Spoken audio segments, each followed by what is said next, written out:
in February 1st, 2017. My wife and I went to Iceland. I proposed to my wife. It was a very exciting week ahead. And then immediately upon coming back, because once you get engaged, it's like it goes from like 0 to 60 pretty much. Oh, yeah. And Steve had already been married now at this point, I'd say for almost 2 years at this juncture. So when we had gone ahead and we had gotten engaged, it immediately starts with you want to find where you're going to be getting married. So you go to like venue after venue after venue.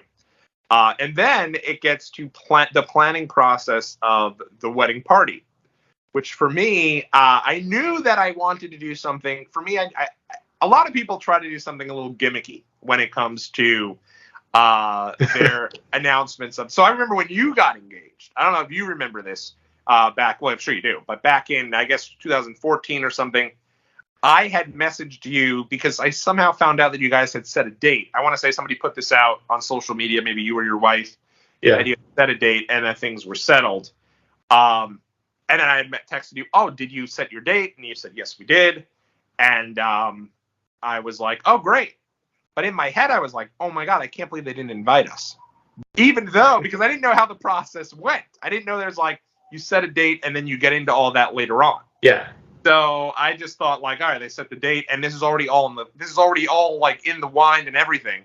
And we just didn't get invited. And I remember calling my wife and I can't believe we didn't get invited. She's like, well, maybe they didn't want us to have to make the tough decision whether or not to come to Florida. I'm like, I can't believe it. I thought I was thinking I'd be like a best man or a groomsman at a minimum. Wouldn't even get invited. That's ridiculous.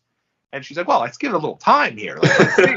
And literally it was like 2 hours later, you called me and then asked me to be your best man and got that out of the way like a normal human being does rather quickly. And that's, you have a conversation with someone either, this day and age, a lot of people do one or two people, sometimes two, sometimes one, and figure it out from there.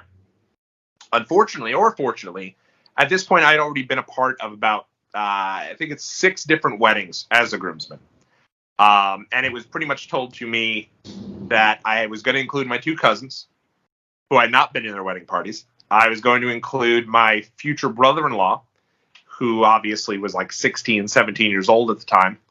And I was going to include my childhood best friend, who also was not married. So I really knew that I had 4 slots, is pretty much where I saw things at. My wife had already kind of laid out where her people were going to be, and I had 4 slots. So my idea behind this, and it was a very good idea, I think, in theory, was I was going to take each person out and ask them in person if they wanted to be a groomsman. Because I think it's a awkward thing. Like, my wife's gotten the old group text, hey, I want to let you guys know I'm asking all of you to be my bridesmaids. Which is very nice, but the problem is if somebody's not prepared to do so, it makes them feel uncomfortable to say that they can't do it. I realize there's a lot that goes into being in a wedding party, to a certain extent. You're going to have to... For me, I wanted 2 things. Do you remember the 2 things I wanted was? Ooh, boy. I might not have asked you this because you're the best man, so it was different for you. But do you remember the 2 things I wanted everyone to promise was? I don't remember, honestly. No, this is horrible. So my 2 big things for me were I wanted everyone to try to come to the bachelor party. Okay, yeah. And the other thing was I wanted everyone to, at the wedding, participate to a certain extent. I don't need you out there, life of the party, stealing the dance floor, but I want you out there, when we're doing the hora or, man, there's a first dance or something to that extent. I don't want a barrel of lame groomsmen sitting down there on their cell phones, hating life as my entire wife's family is out there having the time of their life with me. I want my people represented somewhat a little bit as well. Which probably, I don't think you ever brought that up with me because I think at that point it was a foregone conclusion that both of those things were going to be happening anyway. Right, exactly. But for me, that's one of the reasons why I did these individual things. But then I thought, wouldn't it be fun to really, after each meal, after I took each guy out and asked them to be my groomsmen, tie in some wrestling. And obviously, I think a lot of folks know I'm a huge wrestling fan. I have a friggin' YouTube channel that you guys are watching here, and know that Cody Rhodes is one of my favorite wrestlers. So at the time, Cody had left WWE in 2016, and he had unveiled this list. This is kind of what became the Cody Rhodes that inevitably led to him creating AEW, was him basically going on every indie and making it clear who he wanted to wrestle. And it was this list that listed everyone's name that he wanted to wrestle or everything he wanted to take a part of. So I took that list and I combined it with Chris Jericho's list as well, because at the time Jericho was doing the "you've just made the list," and I thought I would unveil each one of these groomsmen over the span of about 4 weeks on my Facebook for my close friends and family to see, with the idea being that I'd also then do like a collage and everything would be great and everything would be a lot of fun and everything to that extent. And it would be a big celebration of my years of friendship with each one of these people. So in theory, that's very nice. But the problem was that they were also going to be people. Well, A, it's way too over the top. It's ridiculous. And B, it's also, there were other people that were not going to be included, who had included me. And I knew this was going to lead to some awkward conversations. And by doing the list like this and leaving certain slots not filled, it made them, and then taking those people out, because I also took out the people to explain why I couldn't include them, like a complete maniac. It led to some really uncomfortable, bizarre, like, I don't know what I was thinking, and in retrospect, a total disaster. I would say one small change that you could have done to save a lot would have been to make sure that you asked everybody first and then made the Facebook post. And also maybe kind of like maybe said, hey, you know, like, I'm going to be doing this whole thing, like, just so you know what's going on.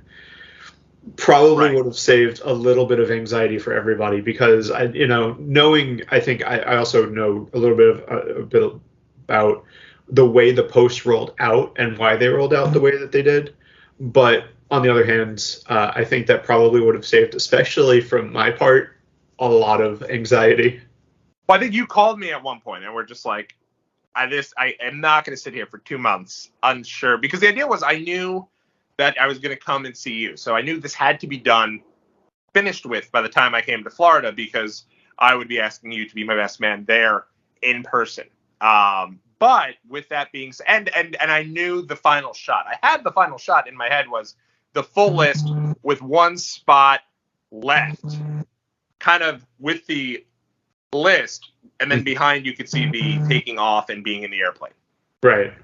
So, but at the end of the day, what I should have done was done exactly what you said, and then just unveiled the list like Cody with the full list of everyone's name. And then it would have just made it a lot easier, rather than doing this whole drawn out thing where people were just assuming, oh, obviously I'll be a groomsman, and then taking them out and saying, hey, so accidentally, you didn't make the list. Yeah. But I remember you called me and you were like, you got to just let me know. Like, I can't sit here. This is ridiculous. I'm not going to sit here, because I think the first one I did was Joe.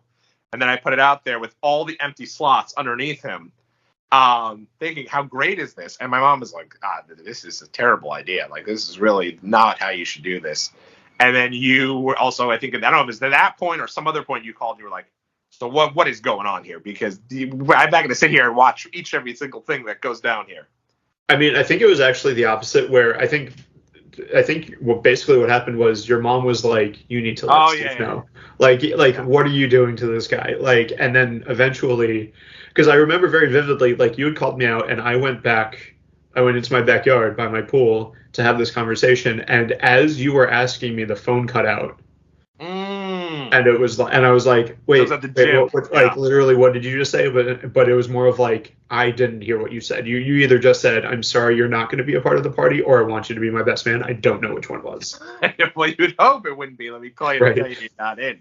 And you'll see here, as the photo that I have is me, down on one knee right in front of the castle, with the list, asking Steve to be my best man. There's no footage of it because there is somewhere footage, but I didn't include it in this blog. And then Steve agreeing to be my best man.